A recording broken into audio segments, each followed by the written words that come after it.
Hi hello friends, ಎಲ್ರಿಗೂ ನಮಸ್ಕಾರ. ನಾನು ನಿಮ್ಮ ಪ್ರೀತಿಯ ಕಾವ್ಯ ಮಾತಾಡ್ತಾ ಇರೋದು. ಕಾವ್ಯ ವ್ಲಾಗ್ಗೆ ಸ್ವಾಗತ ಆ್ಯಂಡ್ ಸುಸ್ವಾಗತ. ನಿನ್ನೆ RCB ಮ್ಯಾಚ್ ಇತ್ತು ಅಂದ್ಬಿಟ್ಟು ನಾನು ಬೇಗ ಅಡುಗೆ ಮಾಡಿಬಿಟ್ಟು RCB ಮ್ಯಾಚ್ ನೋಡೋಣ ಅಂತ ಅಂದ್ಕೊಂಡೆ. ನಿನ್ನೆ ಮಳೆ ಬಂದು ಸ್ವಲ್ಪ ಲೇಟಾಗೇ RCB ಮ್ಯಾಚು ಸ್ಟಾರ್ಟ್ ಆಯಿತು. ಈಗ ಸಾಂಬಾರು ಮಾಡಿದ್ರೆ ಬೆಳಗ್ಗೆ ಎದ್ದು ಯಾರು ತಿನ್ನಲ್ಲ ಅಂದ್ಬಿಟ್ಟು ನಾನೀಗ ಚಪಾತಿನೂ ಟೊಮೊಟೊ ಗೊಜ್ಜು ಮಾಡ್ತಾಯಿದ್ದೀನಿ. ನಮ್ಮ ಮನೇಲಿ ಏನಪ್ಪ ಅಂದರೆ ನಾನು, ನಮ್ಮ ಹಸ್ಬೆಂಡು, ಆರುಷ ಇಷ್ಟು ಜನನೂ ಚಪಾತಿ ತಿಂತೀವಿ. ನಮ್ಮ ಮಧುಷ ಮಾತ್ರ ಚಪಾತಿ ತಿನ್ನಲ್ಲ, ಅವಳಿಗೋಸ್ಕರ ರೈಸ್ ಮಾಡಬೇಕೀಗ. ಟೊಮೊಟೊ ಗೊಜ್ಜು ಚಪಾತಿಗೆ, ರೈಸ್ಗೆ, ರೊಟ್ಟಿಗೆ ಎಲ್ಲದಕ್ಕೂ ತುಂಬ ಚೆನ್ನಾಗಿರುತ್ತೆ ತಿನ್ನೋದಕ್ಕೆ.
ಟೊಮೊಟೊ ಗೊಜ್ಜಿಗೆ ಅಂತ ನಾನಿಲ್ಲಿ ಒಂದು ಈರುಳ್ಳಿ ತೊಗೊಂಡಿದ್ದೀನಿ, ಒಂದು 4 ಟೊಮೊಟೊ ತೊಗೊಂಡಿದ್ದೀನಿ. ಜೊತೆಗೆ ಸ್ವಲ್ಪ ಬೆಳ್ಳುಳ್ಳಿ ಬಿಡಿಸ್ಕೊತೀನಿ. ಬೆಳ್ಳುಳ್ಳಿ ಫ್ಲೇವರ್ ನಮ್ಮ ಮನೇಲಿ ಆರುಷ ಮಧುಷಗೆ ಇಷ್ಟ ಆಗಲ್ಲ, ಆದ್ರೂ ಅವ್ರಿಗೆ ಗೊತ್ತಾಗದಿದ್ದಂಗೆ ಹಾಕ್ಬಿಟ್ಟಿರ್ತೀನಿ. ನಾನೇ ತಿನ್ಸೋದ್ರಿಂದ ಅವ್ರಿಗೆ ಗೊತ್ತಾಗೋದಿಲ್ಲ. ಅವರೇ ತಿಂದರೆ ಎಲ್ಲ ವಿಂಗಡಿಸಿ ಪಕ್ಕಕ್ಕೆ ಇಕ್ಕಿರ್ತಾರೆ ತಟ್ಟೆ ತುಂಬ.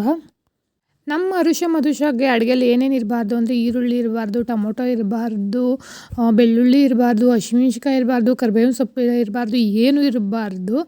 ಅಡುಗೆ ಮಾಡು ಅಂದರೆ ಏನು ಮಾಡಬೇಕು ಅಂತ ನನಗಿದುವರೆಗೂ ಅರ್ಥನೇ ಆಗಿಲ್ಲ.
ಮಧುಷಗೆ ಸ್ವಲ್ಪ ಹುಷಾರಿರಲಿಲ್ಲ. ಸರಿ ಆಸ್ಪತ್ರೆಗೆ ಹೋಗ್ಬಿಟ್ಟು ಬರೋಣ ಅಂತ ಅಂದ್ಕೊಂಡಿದ್ದೆ.